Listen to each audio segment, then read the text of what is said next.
Good Thursday evening. Thanks for joining us for Unscripted here on Up North Live. Some areas saw a lot of sunshine today across the north. The big question is, will that continue? Joe, definitely makes a big difference when we see some of that vitamin D out there. Yeah, and here's the thing, it's 6:30 now, and take a look, we still have some daylight out there. Day is getting a little longer, at least in terms of daylight. The reason I say in terms of daylight, I've had some people say, well, the days actually don't get longer, Joe. They're still 24 hours, but you know what I mean. Houghton Lake, a few ice shanties out there. Nice evening, though, and a beautiful day today. We did have some clouds early in the day, even a few snow showers, but then the clouds kind of cleared out, and it looks like a nice evening, although I do think clouds are going to return later tonight. And with clearing skies right now, it's chilly. Sheboygan's down to 18. Some spots will fall into the single digits tonight, but we have a bit of a warm-up on the way. I'll look at that coming up a little later, Melissa. Thanks, Joe.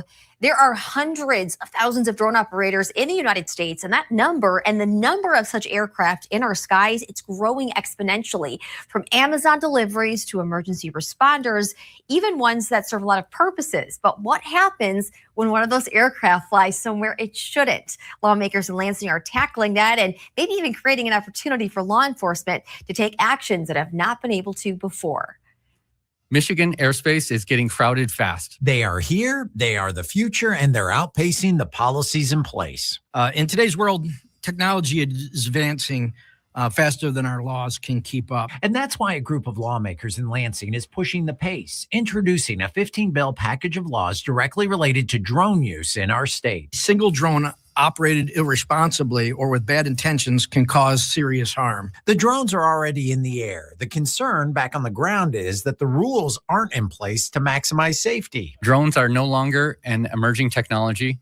They're a persistent and growing security challenge. And when security or public safety is threatened by a drone, if it's there for nefarious purposes, if it's there, it needs to be gone.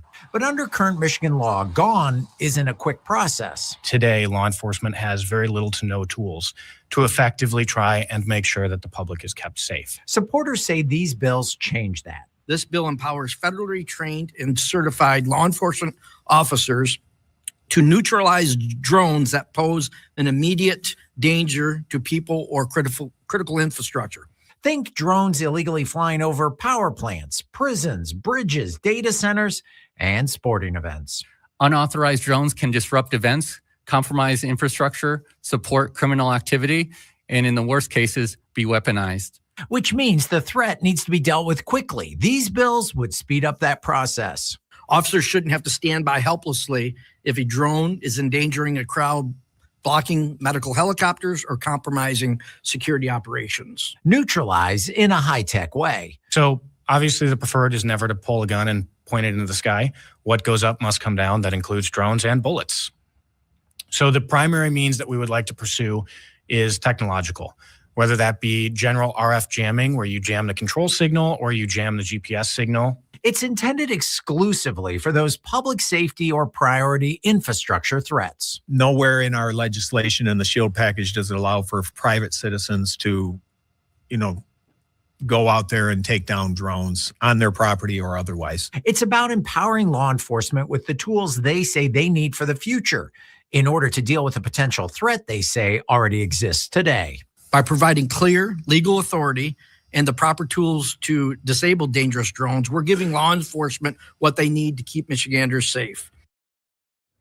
That was Up North Live's Mark Shillette reporting. During testimony, a situation was described over a prison in Georgia that encounters roughly 70 drones a month dropping contraband inside the walls. They say security guards and police in Michigan right now would have little ways to quickly address that. And that brings us to our question of the day. We want to know, are you comfortable with the increasing role drones are playing in our everyday lives? Check out our website, UpNorthLive.com. We have a poll going there right now. You can chime in. You can also scan that QR code right there on your screen. And check out our Facebook page, Up North Live. Leave your comments. As always, we will check those responses and the results to the poll coming up toward the end of the show.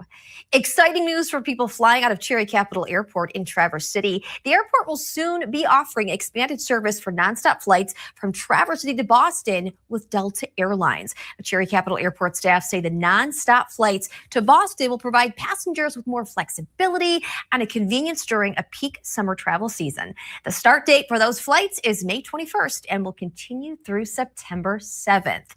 And speaking of Delta Airlines flights going from Traverse City to Boston starting in May, we have Kevin Klein, Cherry Capital Airport CEO, joining us tonight.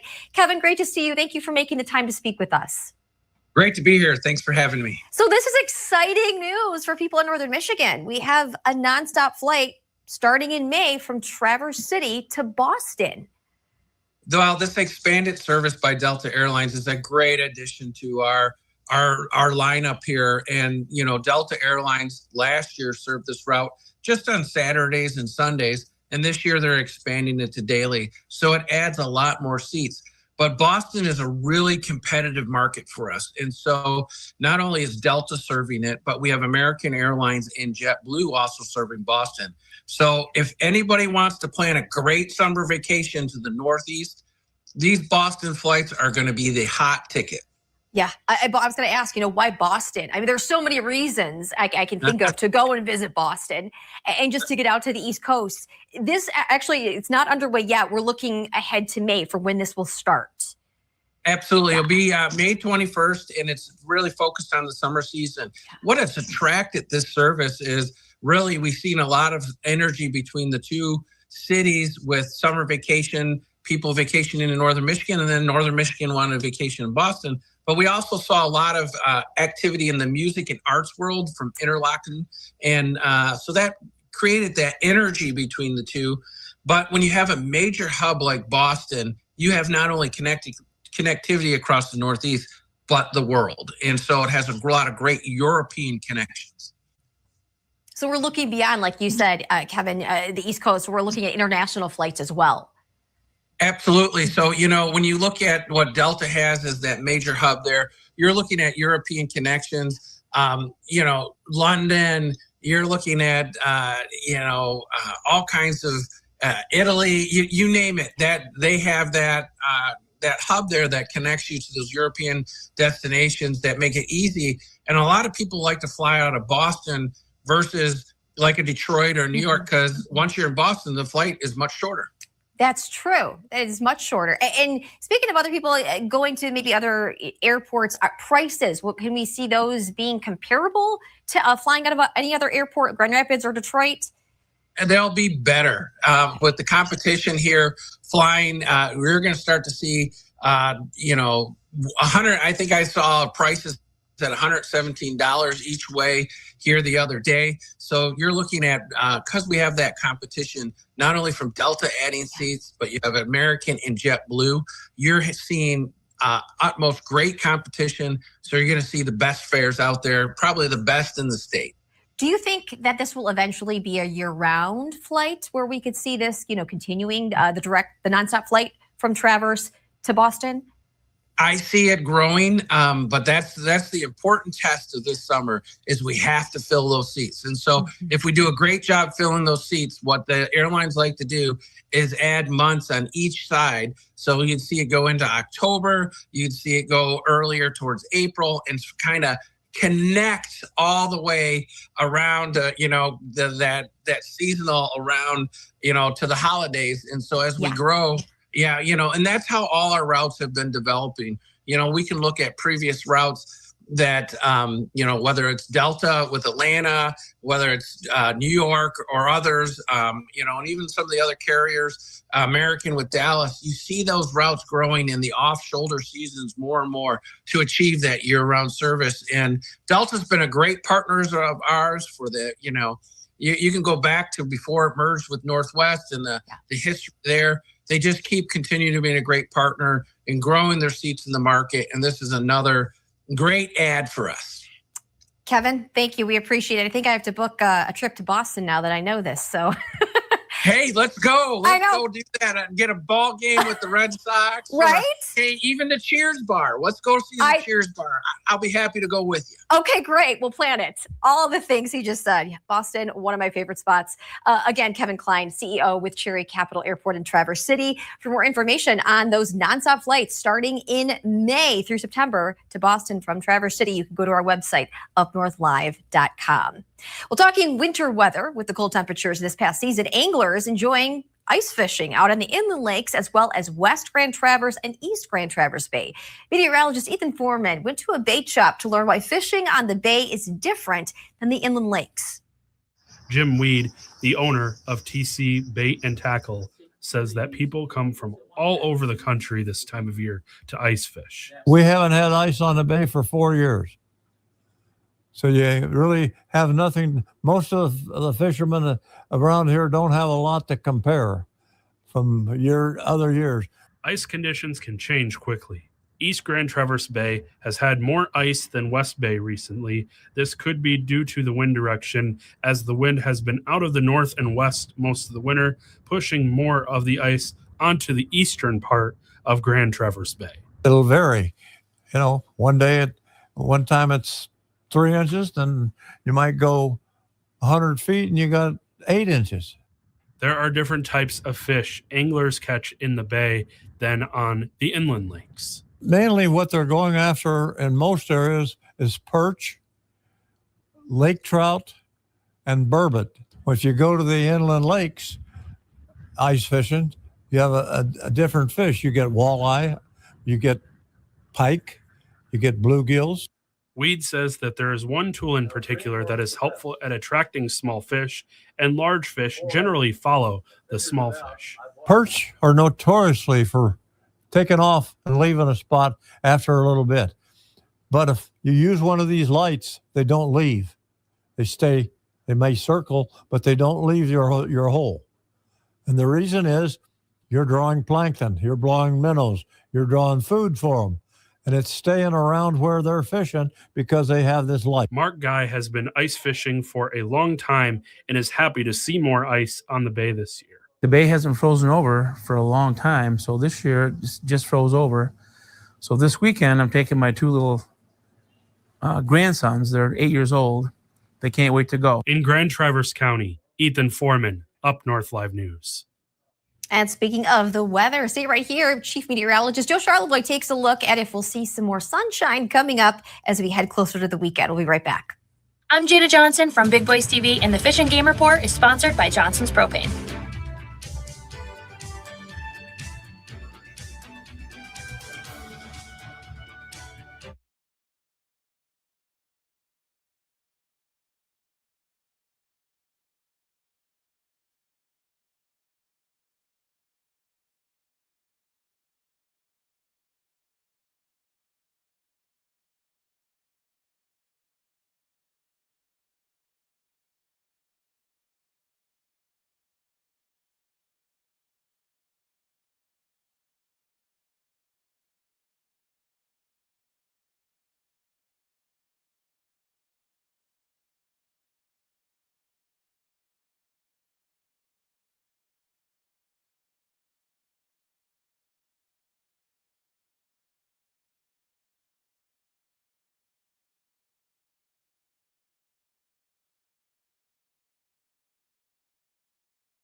I'm Dee Gatton with the National News Desk in Washington, D.C., and this is your news update. I have proposed, and President Trump has concurred, that this surge operation conclude.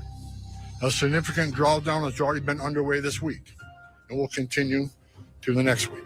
Border Czar Tom Homan says the sweeping immigration crackdown in Minnesota is over, and more than 2,000 federal officers are leaving. The operation led to more than 4,000 arrests and sparked widespread protests and 2 deaths. Homan thanked local and state officials for their cooperation and said the administration isn't backing down for mass deportations. Plus, for the United States to be secure, you need a strong and secure Arctic, a secure Europe, but also a secure Atlantic. So we are in this together. This is how this alliance was founded 77 years ago. NATO says it's boosting its presence in the Arctic as part of a new mission called Arctic Sentry. The goal is to secure the region against threats from Russia and China, brought to light recently by President Trump. Arctic Sentry will involve additional military assets and better coordination between allies. And the head of Instagram refutes claims the app is dangerously addictive, testifying in a high-profile social media trial that he believes using Instagram is more like binge watching a show than having a clinical addiction.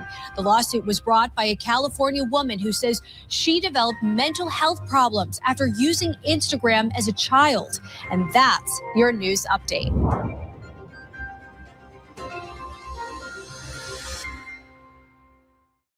Welcome back to Unscripted here on Up North Live. Taking a look at that weather, we saw some sun today across the north, hoping that that sun will continue as we inch closer to the weekend. Here's Chief Meteorologist Joe Charlevoix. Yeah, thanks, Melissa. It was nice to see, especially this afternoon. Just about everybody got in on the sunshine. This is earlier today. Let's take a look. Up North Live Sky View drone. You can see those blue skies. That was nice. This is in Grand Traverse County near Jack's Landing. This is the Boardman River. Flowing through there. You kind of see it cutting through the countryside. Nice one out there. Some snow on the ground.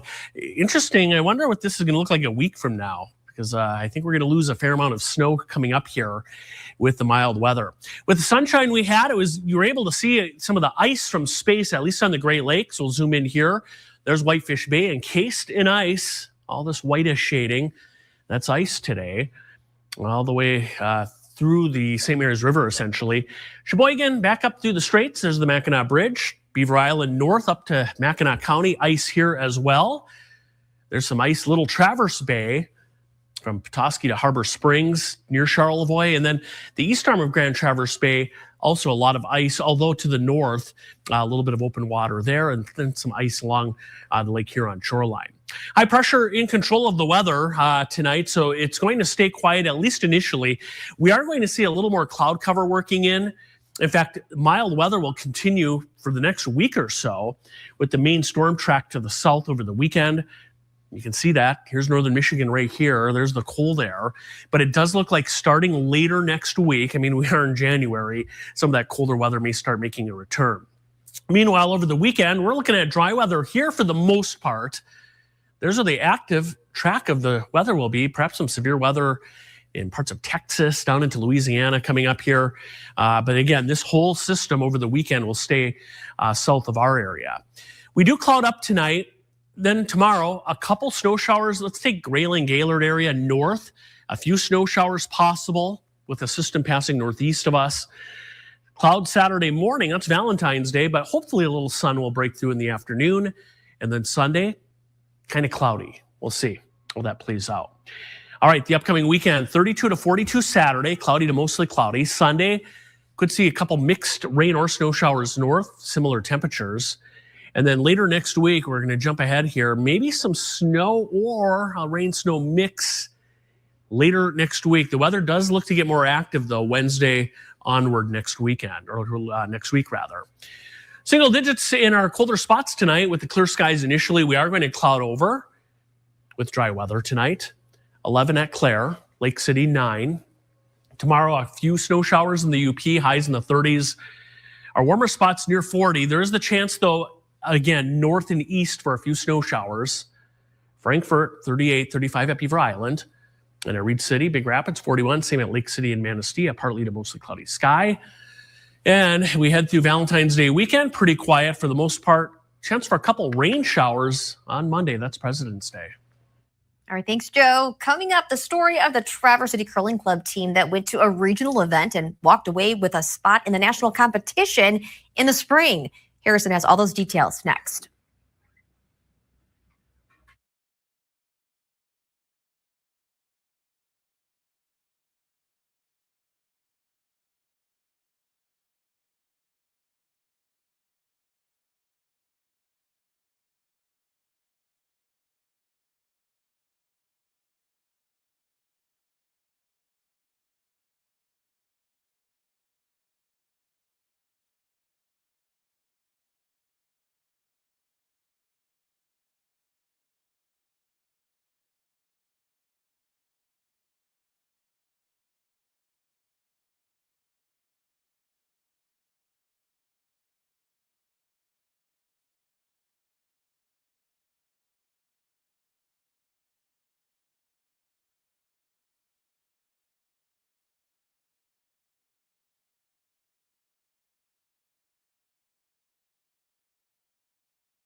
Welcome back to Unscripted. Sports Director Harrison Beebe joins us now. Harrison, it's good to see you in the studio. That's right. We're back and talking Olympics, talking curling. Melissa, have you ever given curling a try? I have never, I'm interested, but I've never actually tried it. I think I'd be good. It's not that difficult to learn the basics, but let me tell you, that sheet of ice, you got to throw the curling rocks down. That's a long sheet of ice. I did something with the Traverse City Curling Club about a decade ago, back when they were at Center Ice. Now they have their own curling club, of course, in town. It's a big deal. And it is. And they have big parties there to watch the Olympics going on right now. And a select group from the curling club is heading to nationals for a mixed foursome competition that'll be in April in Colorado. They qualified a few weeks ago in Detroit, and we caught up with a few members of that team in our latest Jimmy John's Sports Corner. The following segment is sponsored by Jimmy John's of Traverse City. How did you and your mixed doubles team come together? It was interesting. A good friend of mine, Jill, she came to me and was like, what do you think about putting together a mixed fours team this year? And I was like, I love the idea. And so we sat around and tried to figure out who the right fit would be and why, because we were more interested in having fun than we were winning. You know, we went down to Detroit and had a little fun and surprised a few people. And now we're off to nationals in Denver. So you just formed that team this year? Yeah, that was just this year. Getting out there and being able to do these things is definitely possible, and that there are lots of opportunities for our club members to get out there and compete. Not all curling is competition, though. I think just bringing some awareness to the sport, too, is helpful for our community. Well, and this is the time to be aware with the Olympic Games. How do you guys watch it as a team? Do you kind of point things out as curlers or just watch it as fans? Some of us are more obsessed with watching curlers than others. There's a constant text chain going on. We know some of these people, they're there, they're competing. And then we have some watch parties planned as a club. Yeah, Melissa, we actually, I think, caught one of the watch parties a few days ago when they were watching a mixed doubles gold medal match. So a lot of curling talk as with the rest of the winter sports this time of year. So pretty cool stuff. And another shout out I want to give the guys, Scott Strauss, the guy we interviewed for this segment. He tells me, he has a day job. He's a mortgage lender. So, these are just normal everyday people that are out there doing a hobby that they love. And what do you know? The hobby paid off to get them to a national stage. So that's pretty cool. Sometimes that happens. It's those hobbies you love that happens with. Yeah, I'm going to have to find a hobby myself to get to a national stage. Same. I'm going to scour the internet after this segment. Thanks, Harrison. Coming up, we will take a look at the live results of that question of the day. Check out our Facebook page and our website, UpNorthLive.com. We'll be right back.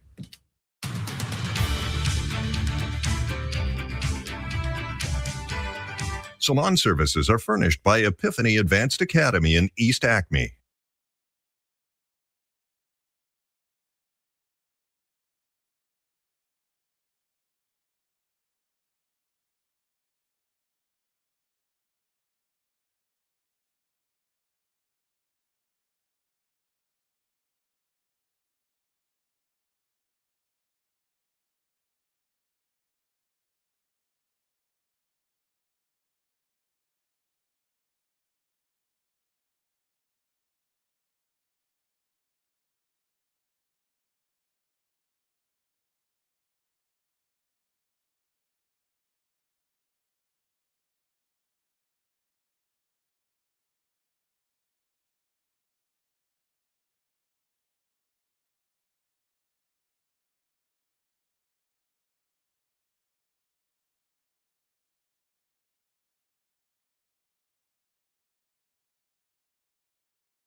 Welcome back to Unscripted. We are taking a look at those poll results for drones. And are you comfortable with where they are in our everyday lives? Right now, 24% say yes. 76% say no. Here's some of the responses we're seeing on Facebook right now. Joshua is saying, like any technology, it has its advantages, but those can be missed by anyone with the will to misuse them. Shannon says, I think they're cool, but feels like it's lessening privacy maybe. Jamie Lynn says, when it comes to missing people or animals, then yes, I agree with you, Jamie. I think it's a great way to use them. And let's see, Mark says, yes, I can get those things in one blink. But neighbors, go for it. So definitely chime into our Facebook page, Up North Live, or our website, UpNorthLive.com. Thanks for tuning in. And of course, we hope to see you back here for Up North Live News at 11. Have a lovely evening.